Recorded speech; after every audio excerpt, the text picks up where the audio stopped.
All right, y'all. It's like 3 o'clock in the morning. Just got back from work. I was doing a little homework, and I decided to do this reaction video. This I'll break down week 1 and week 2 of college football. So I'm gonna talk about Ohio State first before I get into some other teams. So Ohio State, obviously they played Texas, and obviously earlier, I should say yesterday, because I mean now it's 3 o'clock in the morning on Sunday. Again, I'm sorry, post was just late. I mean, I just got like I had work all day, so I watched some highlights of the Grambling game. I watched a full highlights of the Grambling game. We were, I mean, I know I'm sounding a little nitpicky, but like I think we could have scored more in the first half. But like at the end of the day, we scored 70 points, so that's all that really matters. Like if you just dominate, that's what you're supposed to do against these lower classification schools. Just dominate and just go home. And like don't let any teams hang around with you. That's just my thing about it. So yeah, let me start with Texas. Um, I posted my instant reaction to this like last week. And it was really just me. I would say be emotional, but like fully biased because I trash talk sometimes. And it was just in the moment. Like, dude, we just beat the number one team in the country, and people are going to nitpick, say, "Oh, well, it's at home. Well, you guys were at home. You guys were favorites. I mean, by 1 point. Some people has losing in a blowout. So, I mean, hey, it's a win in my book. We almost shut them out, and yeah, we did what we needed to do. And people going to nitpick, saying, "Oh, well, they outgained you in your own house." Okay, well, I hate to go on this rant. I'm getting a little off topic. Let me just finish this one point. People gonna say, "Oh, well, outgained you in your own in your own house." I'm like, okay, that okay. If they don't score, does it really matter? They scored 7 points, so they were like, I don't know, four. Wait, I think they were like something like 5 and 6 for like. Hold on, I'm gonna pull it up. Like we had like we they turned the ball over 5 times, and like four of them were on downs. One of them was a pick. Um, wait,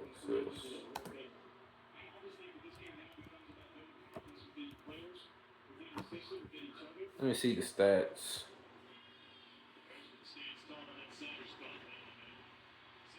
Yeah, I mean, look, people gonna try to like, especially like rivalry fan bases, like the team up north fans, and some other SEC fan base, or is just gonna like discredit the win. Or try to credit the win, like saying, "Oh well, if Texas did this, Texas did that." Well, they didn't. And I mean, it kind of gets annoying, but at the same time, like, man, I just remind myself, like, look, at the end of the day, who really cares?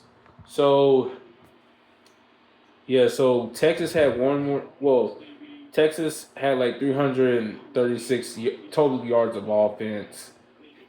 They had 16 first downs compared to our 11. Penalties had like 6 compared to our 2. Third down conversions, they were like 5 and 14, and compared to our 3 and 12. But the fourth down rate, they were 1 for 5 on fourth down, and that's what really lost the game for them. Like they couldn't convert on fourth down. I think one of the fourth downs, like it was really early in the game. Like it was their first drive, and they tried to do a little running play, but like shout out to Arvell Reese, he had a monster game. He had like 2 sacks. I mean, one wasn't counted because like he didn't really fully wrap up, but like he kind of grabbed Arch and like Arch tripped on his own feet. So I mean, I count that as a sack. Um, yeah, so he had a monster game. He stopped. He stuffed Texas one play in the beginning, and you know, it, yeah, he stopped them, and like, and then we had the ball on our own 50-yard line, and we tried to go for it on fourth down, but it didn't work. So Texas got the ball back, and I think the other fourth down, I think the other fourth down, they tried to do a little quarterback sneak. It didn't work. Um, One other fourth down, they got into the red zone. They were really driving the ball.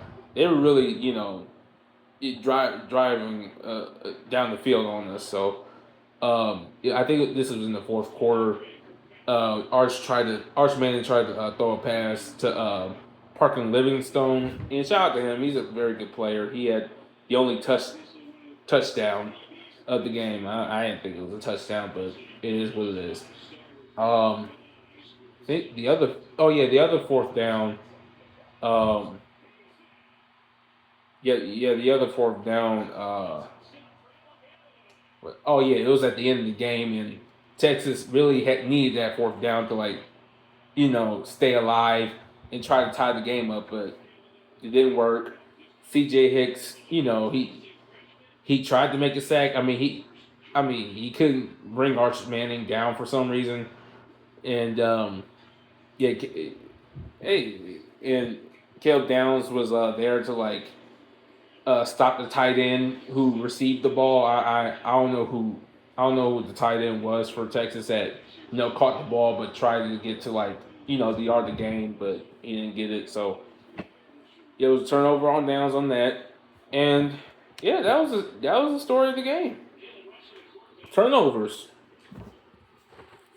And the 14 points for us, it really came from and I'm not. I will admit we kind of did get lucky on one drive. The one drive that we did score 7 points in the second quarter. Yeah, Texas, just wasn't really disciplined enough. There was like a face mask penalty on Colin Simmons, and there was what else? Oh yeah, there was a holding penalty. One of the DBs for Texas was holding Jeremiah Smith. So yeah, that caused us to get in the red zone, and C.J. Donaldson, scored a touchdown. Um, what else? Oh yeah, and there was another one in the fourth quarter.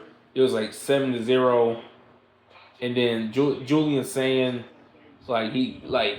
he stepped back and threw a pass in the red zone, in the end zone to Carnell Tate. I mean, it was kind of underthrown, but I mean, the blessing is, Julian Sand has the tight, the wide receivers to throw to. So he has the ability to throw to Jeremiah Smith. He has the opportunity to throw to Carnell Tate, Brandon Ennis. Now, there were some drops in this game by the wide receivers and Max Clare, the tight end. But, it did get cleaned up this week. But, yeah, last week it just... I don't know, there's too many drops. I get it, it's the first game, but still just... Like three of you guys are veterans. And one of you, Brandon Ennis, you're a captain. Come on, I guess the first game, but you gotta step that up. Hopefully we don't do that ever again. Oh well, yeah, that's really it for Texas.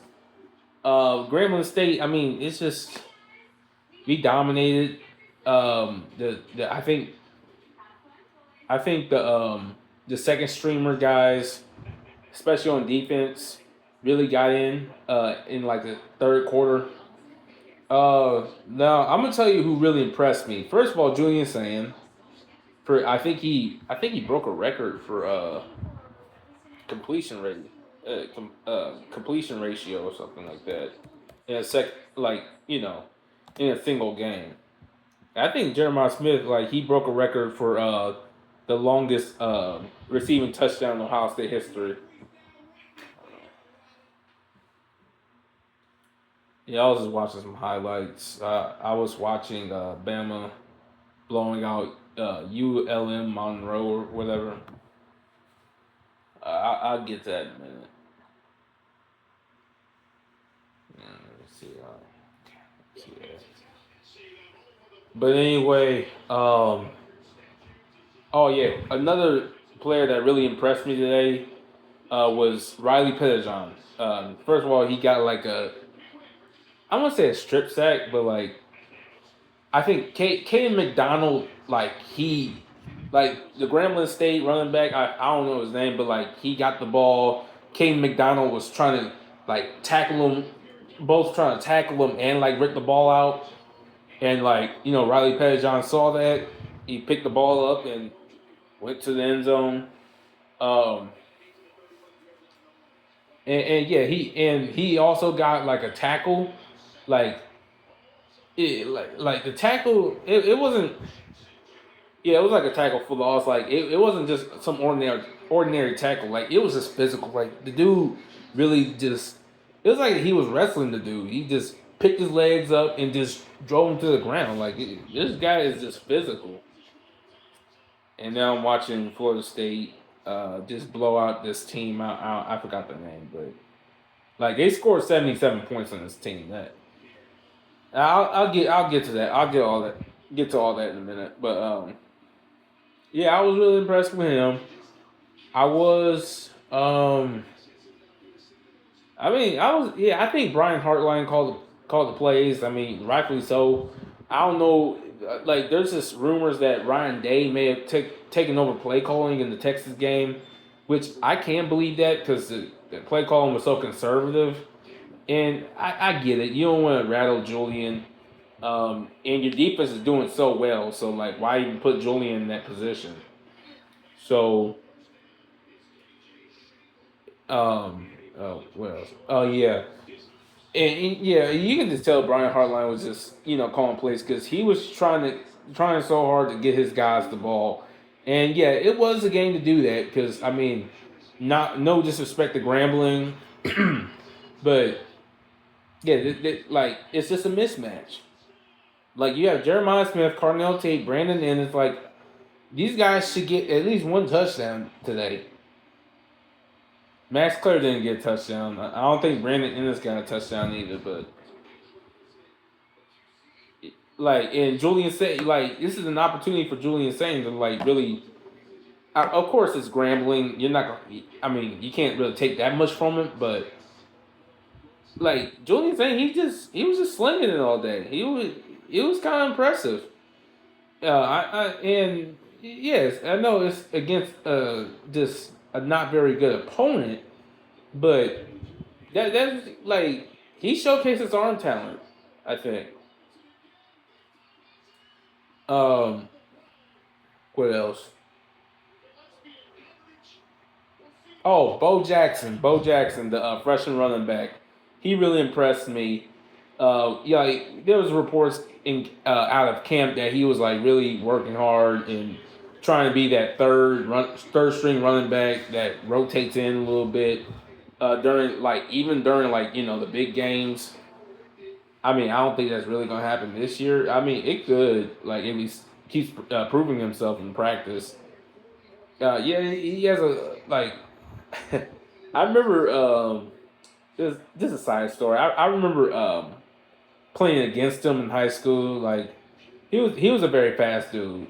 Yeah, like you just I didn't even know he had Ohio State offer until like after the game I think.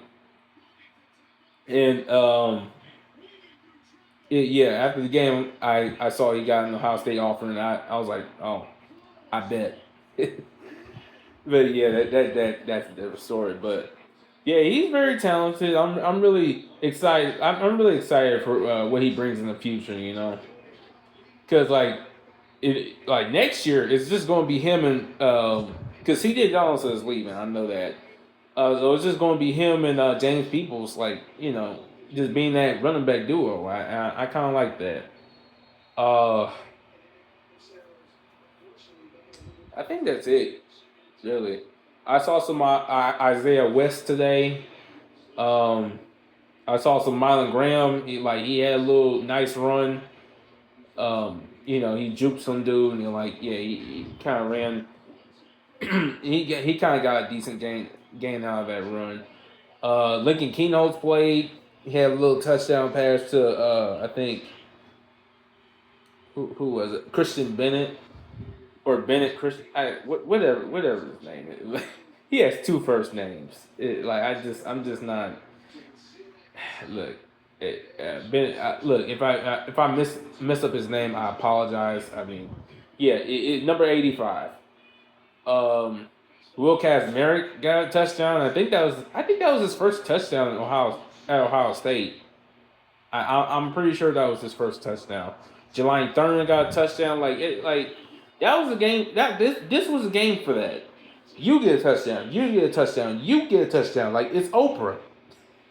Yeah, it's just it's Oprah. Everybody gets a touchdown.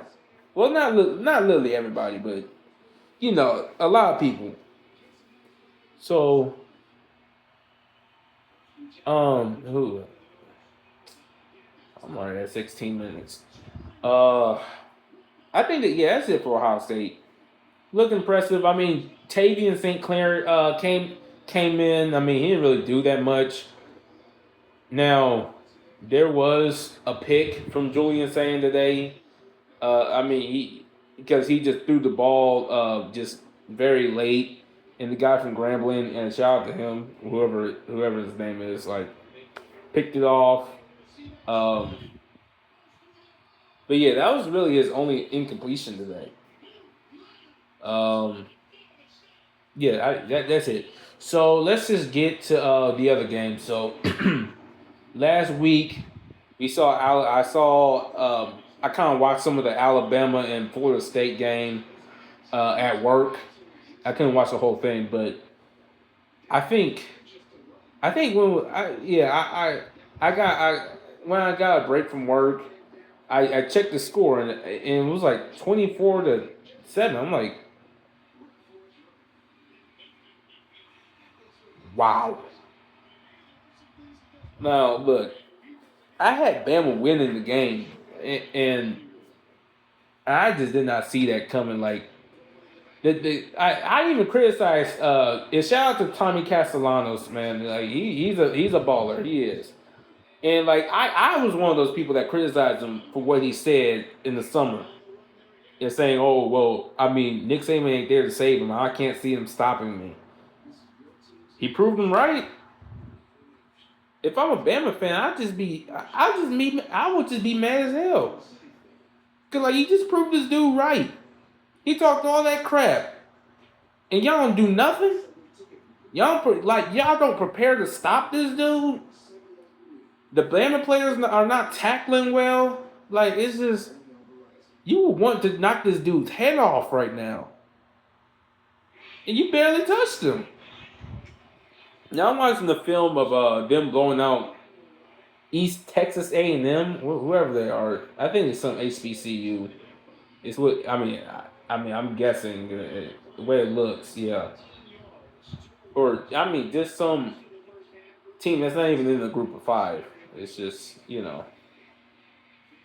a Division II team or whatever it is. Yeah, and they scored like 77 points.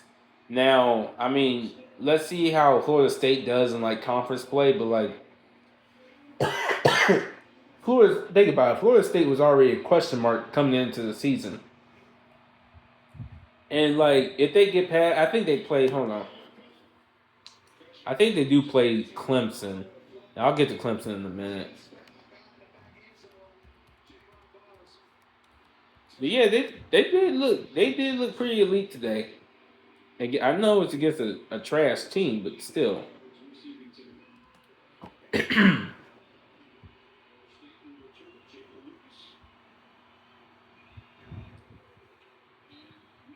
Okay, so they play Kent State in 2 weeks. Now let's see how they do against Miami. Miami got a win over Notre Dame last week. I don't know who Miami played this week. I don't even think they played this week. If if they did, I apologize. Hold on. Oh, they did. They played BCU, whoever that is. They blew them out 45-3. Yeah, so yeah, Miami. Yeah, on a side note, Miami looked pretty. I would say dominant, but like they kind of pushed Notre Dame around on the trenches. And that was surprising to me. I had Notre Dame winning that game, and obviously I was wrong. So yeah, their first conference, Florida State's first conference game is against Virginia, and then and then Miami, goes on the road to play Florida State. That should be an interesting matchup. Um, so yeah, Bam, and getting back to Bama, they blew out ULM Monroe, whatever the name is. Like that one team that beat Bama in 2007 with Nick Saban's first year. When Bama was just not. I mean, Bama wasn't even Bama of the 2010s when that happened. So, uh, yeah, they blew them out like 73-3. Now, the thing is, Bama probably won't get that much credit for it because, okay, well, you play legit against just a team that's not even in your league. Like how good are you? Like people are still gonna doubt you. That's the thing about it. And yeah, you could score 70 on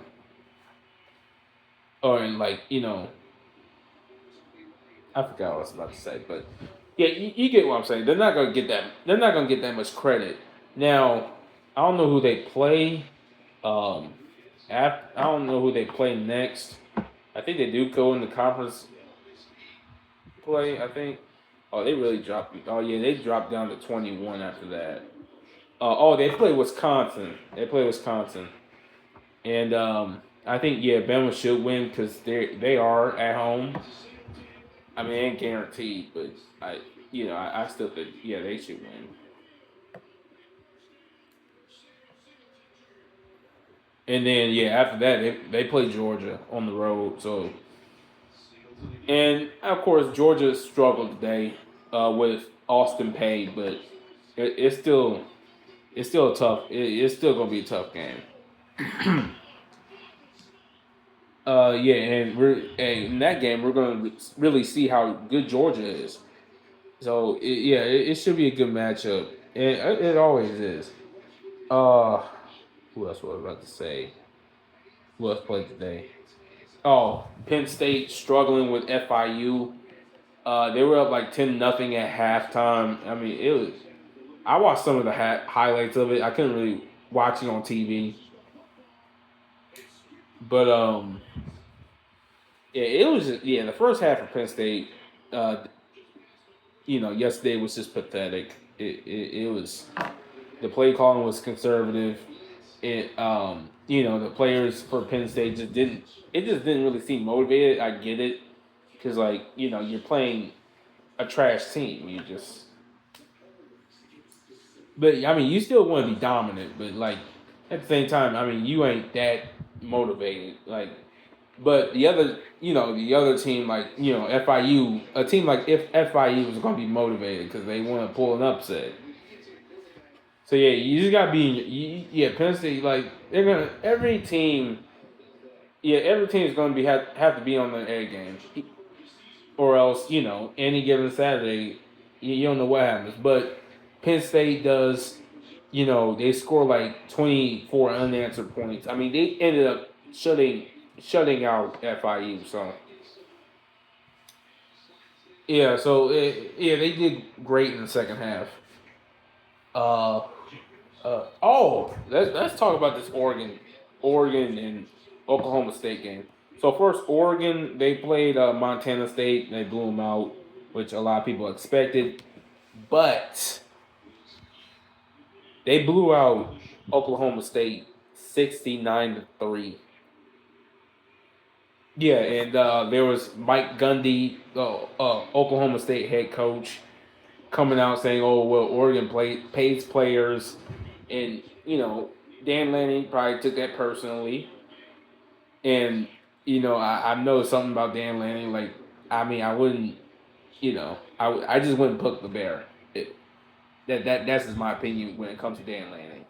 Like, I don't think Colorado did it like directly. I don't think Dion said anything directly to offend Dan Lanning, but I don't know. He really got his team, like, he has a way of motivating his team to go out and play like he did today, and like he did against Colorado 2 years ago. So yeah, it's the same thing. I mean, I was shocked.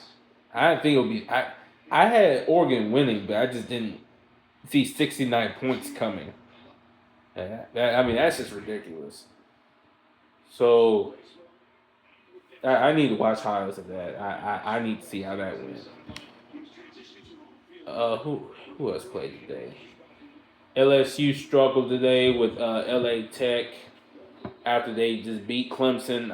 I still need to watch highlights of that game. I haven't gotten to it yet.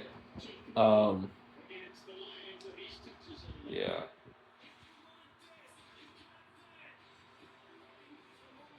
But I heard LSU's defense is obviously improved. Like, they held Clemson to 10 points in their own house, and Clemson, like, they struggled today. I mean, they even struggled today with Troy. And I heard Troy at one point had the lead. Granted, I didn't watch the highlights, but it's just Clemson. People have them at ranked number one, which, I mean, rightfully so, because like they had a complete team like Penn State does, and yeah, it's just disappointing that they're just playing like this. Yeah, like, if I'm a Clemson fan, I'd just be fuming because, like, dude, like, we're hyped up every single year. Oh, this is our year to break through. This is our year. This is our year. Like, we're sounding like Penn State fans right now.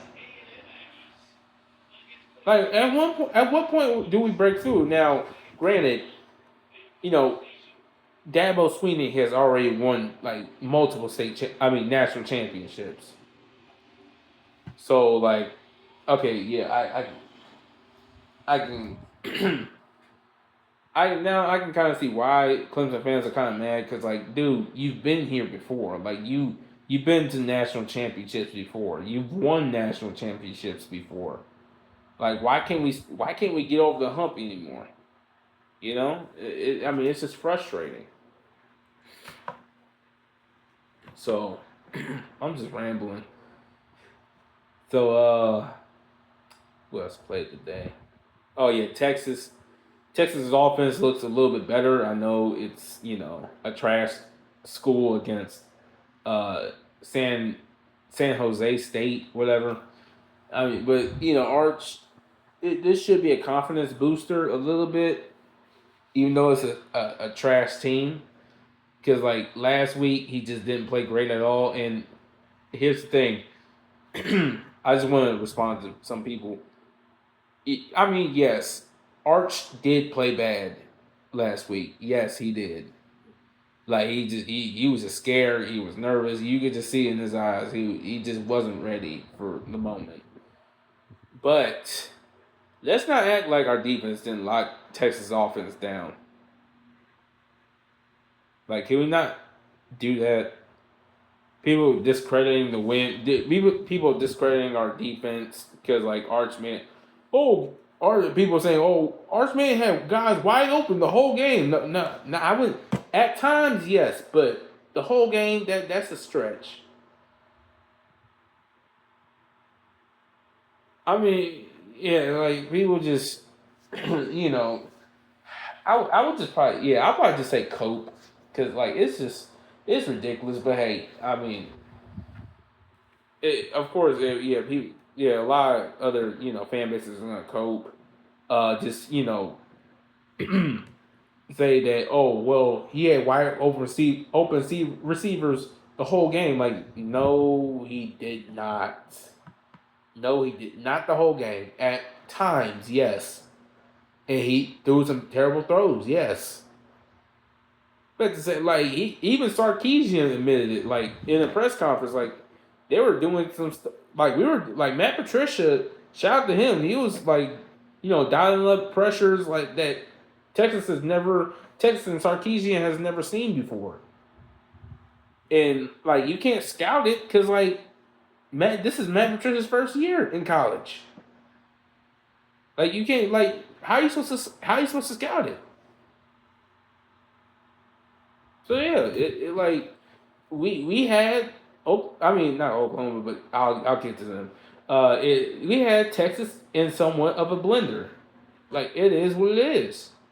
People just don't want to admit. Some people just don't want to admit that, but it's fine. Um,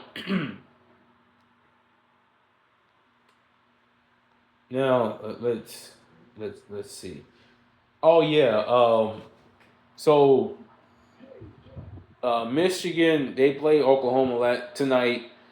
Now, I did have time to watch this game at work because, like, late hours, it's not that busy. Now, I did pick Michigan to win this game, but Oklahoma kind of surprised me I mean, they just looked dominant the whole game.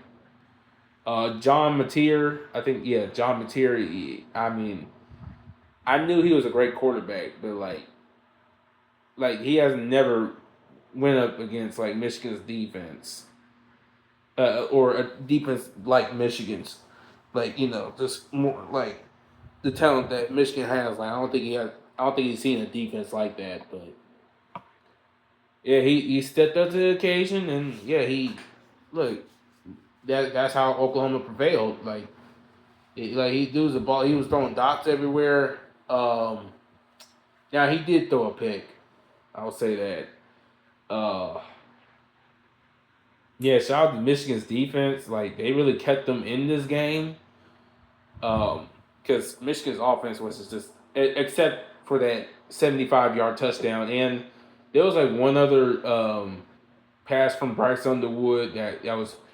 I mean, it was. I mean, it wasn't the best throw in the world, but like shout out to that wide receiver. I think is Goodwin. I think yeah for Michigan. Yeah, he caught or I think it was either him or I think the number was number one for Michigan, I think it may have been Donovan McCulley for Michigan. Like he made a tremendous catch, but Michigan's offense only produced a 3-and-out, and they had to kick a field goal, and I mean they got it, but still, um,